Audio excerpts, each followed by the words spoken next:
Olá! Nós vamos hoje dar continuidade à correção das nossas atividades.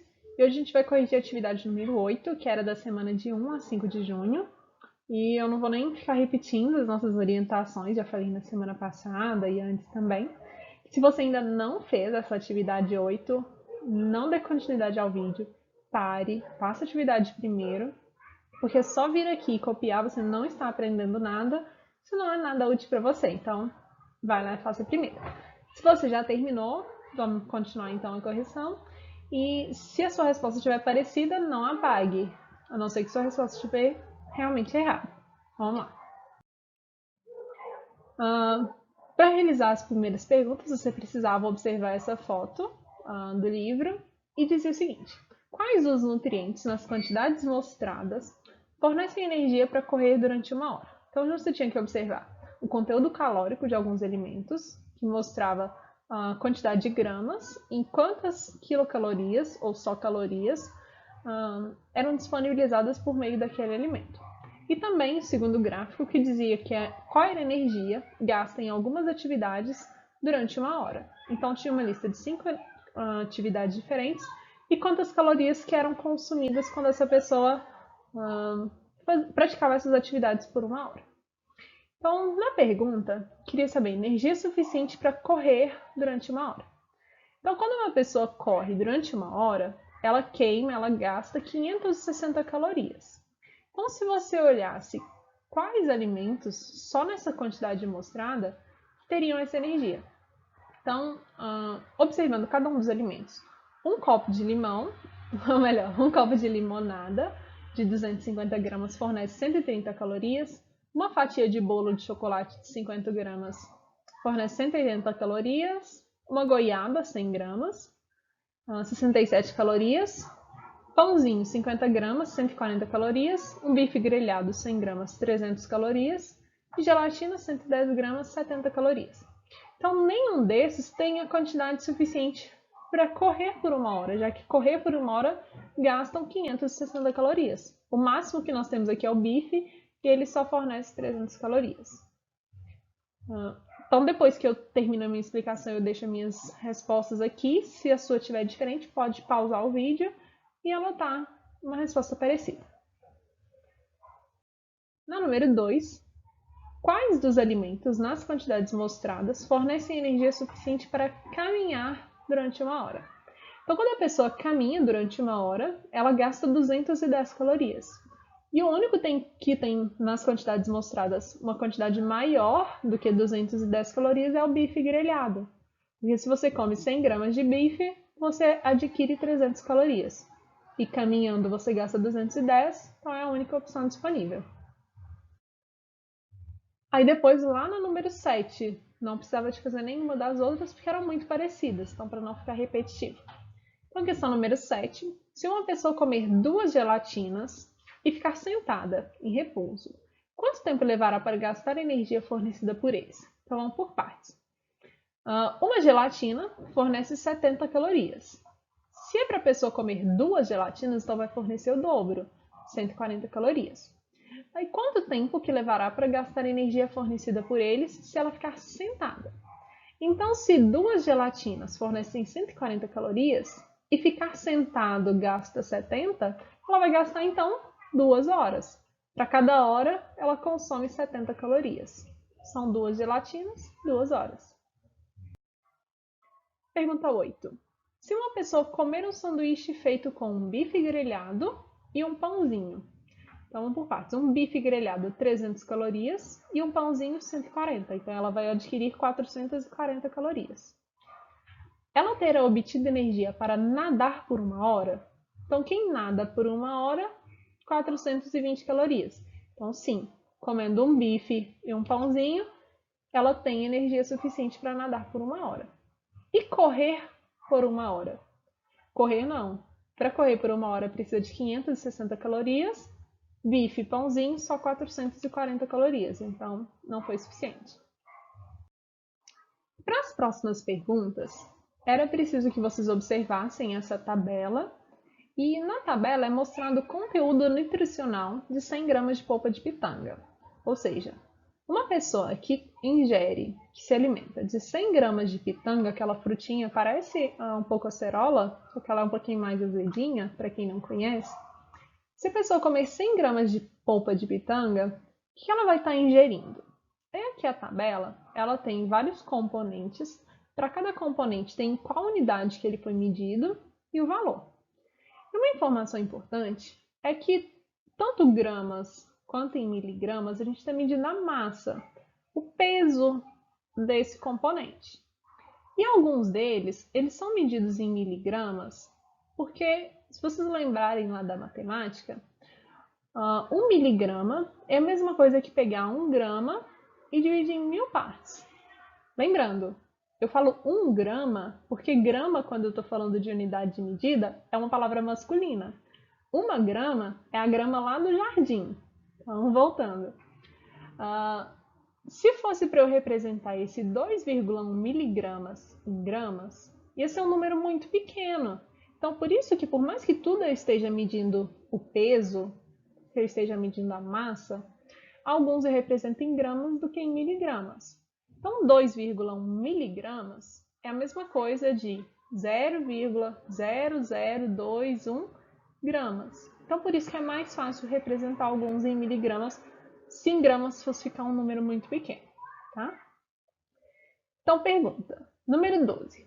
A pitanga é mais rica em proteínas, carboidratos ou lipídios? Então, para isso, eu observo cada um desses itens e vejo a quantidade que está sendo medida ali. De proteínas, ela tem 0,19 gramas. De gorduras, 0,34. E em carboidratos, 10,1. É só observar, já que todos estão na mesma unidade de medida, fica fácil. Eu tenho muito mais carboidrato do que os outros valores. 13. Qual dos componentes relacionados não é absorvido pelo corpo quando ingerimos pitangas? Não só pitangas, mas qualquer elemento, ou melhor, qualquer alimento que é rico em fibras, essas fibras não são absorvidas pelo nosso corpo. Tem gente que fala fibras da dieta, é a mesma coisa. Só lembrando, a gente falou disso na aula passada, da semana passada, quer dizer, que por mais que a gente precise se alimentar com alimentos que são ricos em fibras, elas não são absorvidas pelo nosso corpo, mas elas são muito importantes, já que elas auxiliam no funcionamento do nosso sistema digestório. Elas ajudam o nosso intestino a trabalhar de maneira correta. Então, fibras não são nutrientes, não são absorvidos pelo nosso corpo, mas a gente precisa ingerir alimentos ricos em fibras.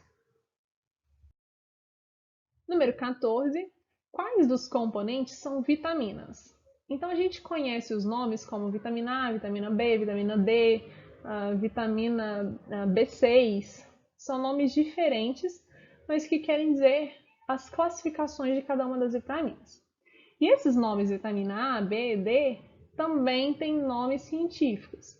Então todos esses aqui são nomes de vitaminas e eu coloquei a correspondência de cada um deles. Então, retinol é o nome da vitamina A, tiamina, nome da vitamina B1, riboflavina, nome da vitamina B2, ácido ascórbico, nome da vitamina C. Então, todos esses são exemplos, né, de tipos de vitaminas que a gente encontra na pitanga. Na 15, quais dos componentes são nutrientes minerais ou sais minerais? Lembrando que é a mesma coisa. Então, a gente tem principalmente cálcio, fósforo e ferro na pitanga. Então, são alguns exemplos de sais minerais. A gente tem diversos outros sais minerais que são importantes serem ingeridos também. Não são só esses. Questão 16.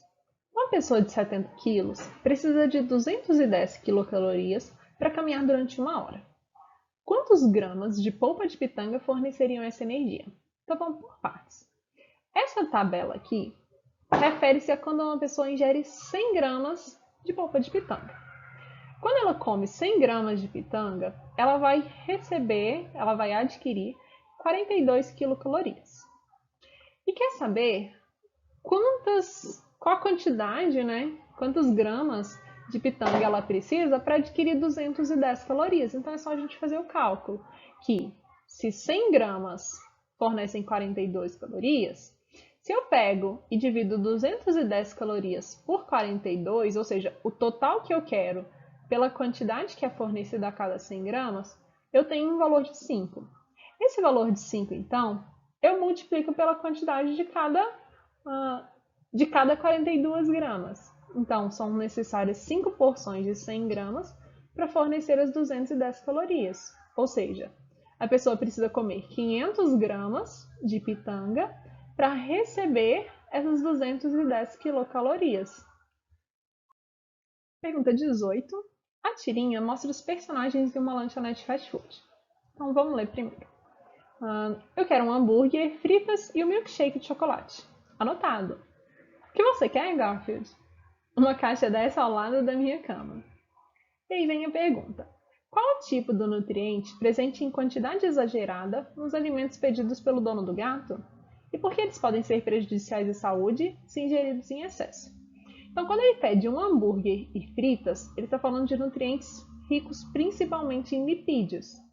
E milkshake também rico principalmente em carboidratos. E por que eles podem ser prejudiciais à saúde se ingeridos em excesso? Lembrando, a gente precisa ingerir lipídios sim, só que quando em excesso, lembra que eu falei que o nosso corpo ele não desperdiça nutriente. Se você está consumindo lipídios em excesso, o nosso corpo vai pensar o seguinte, olha, eu não vou desperdiçar não, vou guardar todo esse lipídio, porque pode ser que semana que vem falte nutrientes. Se essa pessoa não conseguir mais se alimentar, eu preciso ter uma reserva. Então, o nosso corpo não desperdiça nada. Ele começa a aumentar a reserva de lipídios.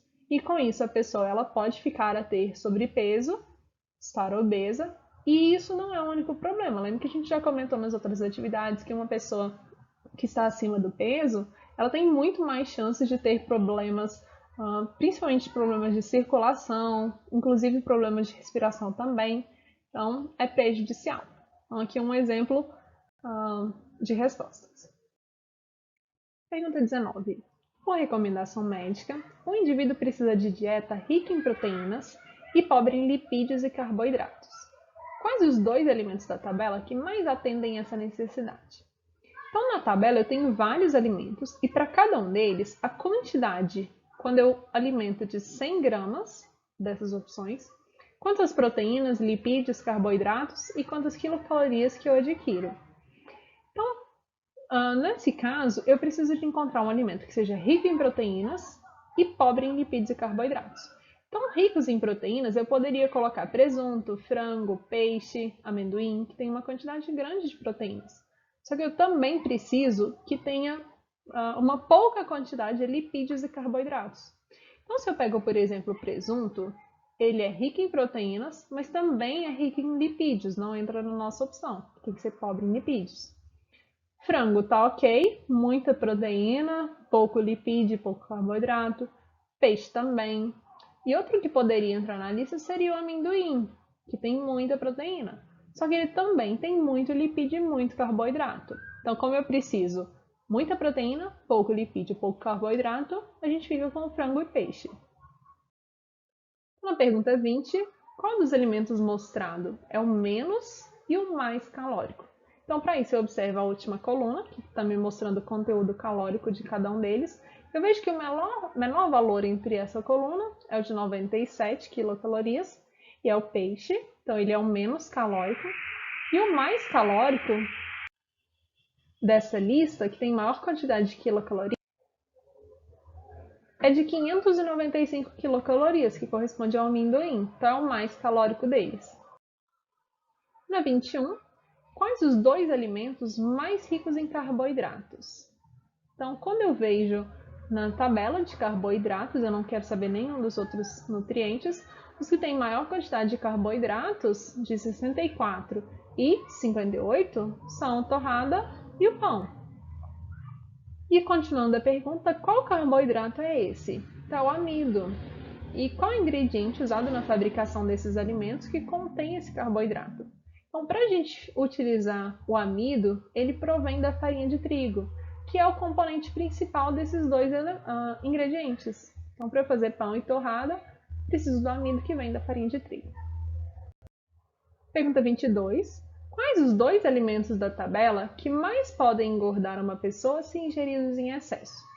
Então, para isso, eu vejo que quanto mais quilocalorias eu tiver, mais essa pessoa tem chance de engordar se ela não gasta essas quilocalorias. Então, em primeiro lugar, 595 quilocalorias, que é o amendoim.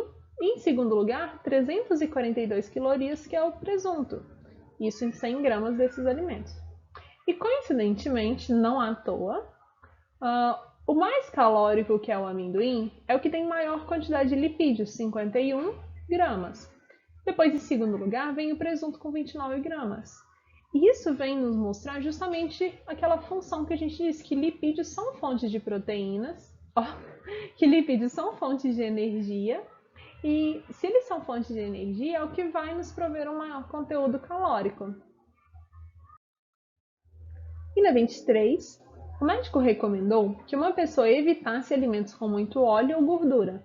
Quais são os dois alimentos da tabela que ela deveria evitar? Então, eu já acabei mostrando na questão anterior que quem tem mais lipídios com 51 gramas é o amendoim e com 29 gramas o presunto.